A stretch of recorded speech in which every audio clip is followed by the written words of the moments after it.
네, 여러분 안녕하십니까. 자, 오늘은 여러분들이 한 주일 동안에 여러분의 질의를 주셨는데 그 중에서 같이 얘기할 만한 내용 몇 가지 하고, 이번 주에 문제풀이 중에서 캐비테이션의 원인, 그 부분이 좀 명확치 않아서 그걸로 한번 다시 설명을 드리고 그렇게 하도록 하겠습니다. 이것은 3월 26일 날 질의가 하나 왔습니다. 같이 한번 보도록 할까요? 자, 오늘 문제를 풀면서 궁금한 점이 있습니다. 자, 코로나 임계전압 유도 문제에서 교재와는 다르게 수업 시간에 들었던 내용으로 작성을 했습니다. 그런데 식유도를 이렇게 해도 해석이 되는지 의문이 듭니다. 그러니까 제가 강의했던 내용대로 유도를 하십시오 이렇게 했던 내용인데, 그것이 바로 교재에 있는 그대로입니다. 예, 보시면 디테일하게 한번 보시면 됩니다. 그래서 제가 강의한 대로 문제를 푸셔도 전혀 문제가 없다 이런 얘기고요. 두 번째, 자, 동기와 전류와 소수 전력 구하는 문제는 계산 문제인데, 동기와 전류와 소수 전력에 대한 설명 없이 바로 수치만 구하면 됩니까? 이런 얘기죠. 바로 수치만 구해서 그냥 식 유도하지 않고 식만 암기해서 바로 거기다 수치 대입해서 바로 풀어도 됩니까? 이런 내용이거든요. 여러분 어떻게 생각하십니까? 이게 지금은 바로 공부했으니까 그 시기 기억이 나겠죠? 그런데 2년 뒤에도 그 시기 기억이 날까요?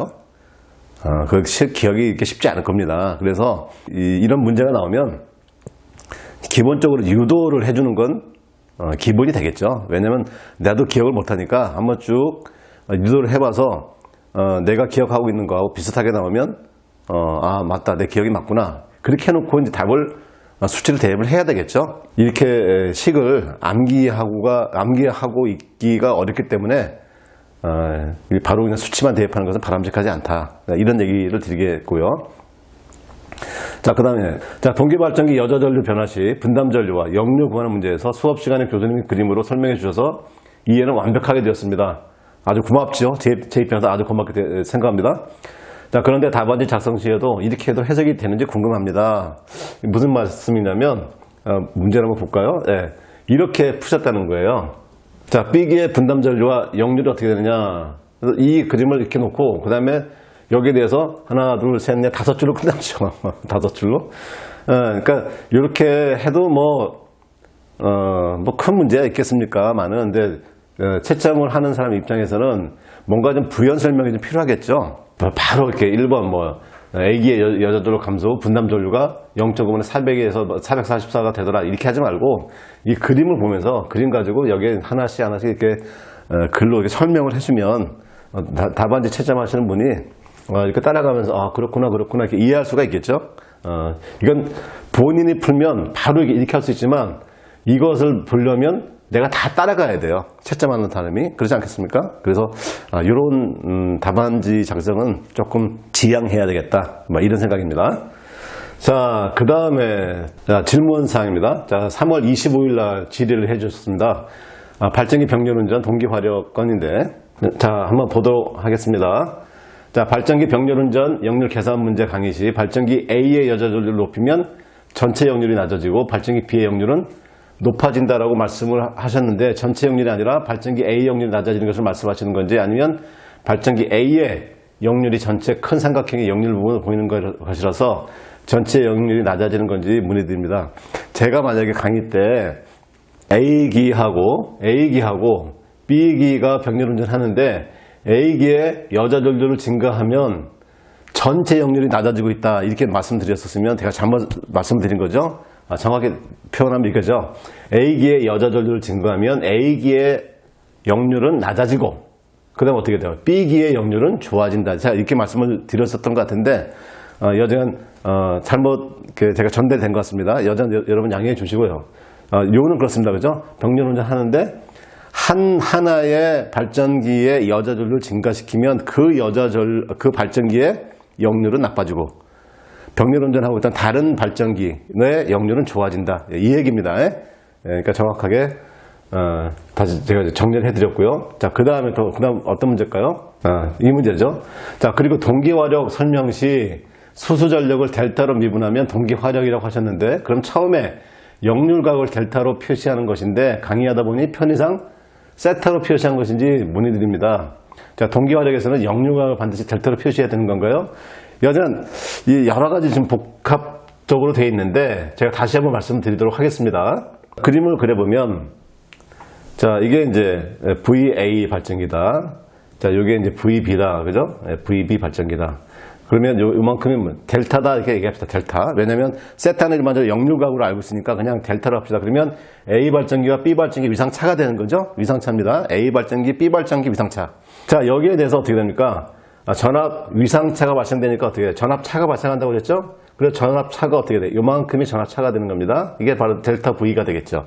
이 델타 V에 어떻게 됩니까?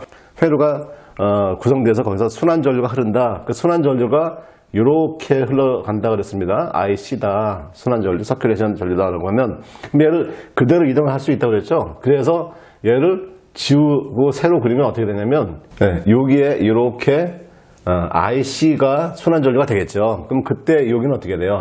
2분의 델타가 되겠죠. 그래서 P라고 하는 것은 뭐가 되는 겁니까? P라고 하는 것은 여기서 보면 VB에 IC에 코사인에 2분의 델타. 이게 바로 이제 수수 전력이 되는 거 아니겠습니까?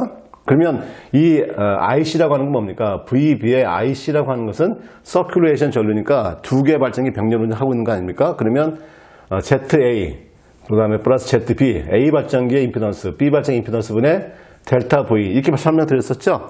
여기에 코사인의 2분의 델타 이렇게 된 겁니다. 근데 제가 강의할 때 2분의 델타 했다가 2분의 세타 했다 이렇게 헷갈리게 했나 봐요. 근데 여지간 다시 이렇게 수정하는 겁니다. 자, 그러면 이 델타 V 값은 얼마라고 했습니까? 델타 V는 요게 델타 V니까 VB의 사인의 2분의 델타. 그러면 요만큼이죠? 거기 몇 개? 두 개죠. 그래서 이것은 이제 VB에 그 다음에 A 발전기하고 B 발전기 임피던스 같다라고 하면 어떻게 돼? 이 Z가 되겠죠, 그냥. 그 다음에 델타 V니까 여기 VB에 사인의 2분의 델타가 몇 개? 두 개. 코사인의 2분의 델타. 이것까지 있는 거죠? 예, 이렇게. 그래서 요것을 이제 최종적으로 정리를 하면 이 값을 정리를 하면 어떻게 된다고 했습니까? 자, EZ분의 VB의 제곱. 그 다음에 사인 2분의 델타, 코사인 2분의 델타 곱하기 2 이렇게 되어 있으니까 어떻게 돼요? 그냥 이건 사인의 델타다. 이렇게 표현되어 있죠? 그러니까, 이 델타라고 하는 것은 결국은 뭐예요? 이 델타라고 하는 것은, 이거 바로 위상차를 얘기하는 겁니다. 여기. 무엇과 무엇에? A 발전기와 B 발전기의 위상차를 얘기하는 겁니다. 역류각 이런 게 얘기하는 게 아니고. 그래서 이렇게 정리가 된다. 최종적으로 그죠? 이렇게 정리가 됩니다. 자, 그럼 이걸 또 이제 동기화력이라고 했으니까 D 델타분의 DP다 이렇게 얘기를 해야 되겠죠. 그러면 당연히 이게 뭘로 미분돼야 돼요? 델타로 미분돼야 돼요. 델타로. 그래서 D 델타분의 DP다 이렇게 되니까 EZ 그다음에 VB의 제곱에 뭐가 돼요? 코사인 델타다 이렇게 표현되는 겁니다. 만약에 제가 강의를 여기를 델타로 하는 건 세타였다. 그래서 이 각을 세타로 했다라고 하면 어떻게 돼요? 여기도 세타가 되겠고 당연히 D 델타분해가 아니고 어떻게 돼? D 세타분의 DP다 이렇게 돼야 되겠죠? 이렇게 돼야 됩니다. 명확하게 오늘 이제 정리를 해드렸으니까 또 역시 이걸로 이제 여러분들 혼선에 시간을 안 보내셨으면 좋겠습니다. 자, 그 다음에 또 어떤 문제가 또 하나 있었을까요? 자, 발전기 병렬 운전입니다. 또 병렬 운전 문제죠. 자, 3월 22일 날 온 겁니다. 어제 공부 복습하던 중에 또 바보 같은 생각에 빠져 있는 거 아닌지 모르겠습니다. 길사님께서 동기화 전류, 순환 전류 도출할 때 임피던스 A와 임피던스 B를 강의에서는 직렬 합성하셨는데 혹시 병렬 합성해야 하는 거 아니냐 하는 생각이 문득 들었습니다. 자, 지금 전자가 발전기 병렬 운전 중이고 강의 중에 판서에서 설명해 주신 발전기 병렬 운전 이해 그림에서도 병렬 연결이 분명하였는데 동기 임피던스를 합성할 때 두 발전기 동기 임피던스가 같다고 가정하면 직렬이 아닌 병렬로 하는 게 아닌가 이런 얘기를 하셨습니다. 그래서 물론 이제 제가 답변은 따로 이제 드렸고요. 여러분들도 혹시 이분처럼 이렇게 생각을 하시지 않을까 싶었던 거죠. 그래서 이분이 이렇게 메일에 같이 보내주셨던 겁니다. 다시 한번 잘 보십시오. 자, A 발전기였고요. 그 다음에 B 발전기죠. 그죠? A 발전기, B 발전기. 그래서 이 B 발전기, A 발전기에 의해서 단자전압에 의해서 계통에 투입되고, 그 다음에 이것은 하나의 회로가 이렇게 구성된다고 그러지 않았습니까? 예, 하나의 회로죠, 이렇게. 예, 하나의 회로입니다. 그래서 이 회로에 의해서 보면 이 전압차, 델타 V, 그 다음에 두 개의 임피던스. 그래서, 그 서큘레이션 전류, 그죠? ZA 플러스 ZB 그래서 델타 V 이렇게 된다고 하지 않았습니까? 이렇게 되니까 당연히 이 회로 내에서는 임피던스 A하고 임피던스 B가 당연히 무슨 연결돼야 돼요? 직렬 연결돼야 되죠. 그래서 직렬 연결되지 않으면 이런 식이 나올 수가 없죠.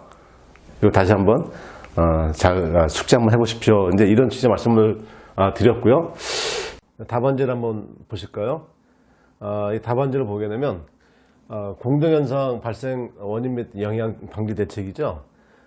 이 공동현상 캐비테이션이 발생하는 원인에 대한 가장 정확한 해석은 뭘까요? 예, 바로 여기 있죠. 이 PV 증발 과정에 대한 이 해석이 가장 중요하다 이렇게 말씀을 드렸습니다. 그런데 이 전체적으로 이 답안지를 보면 어떨까요?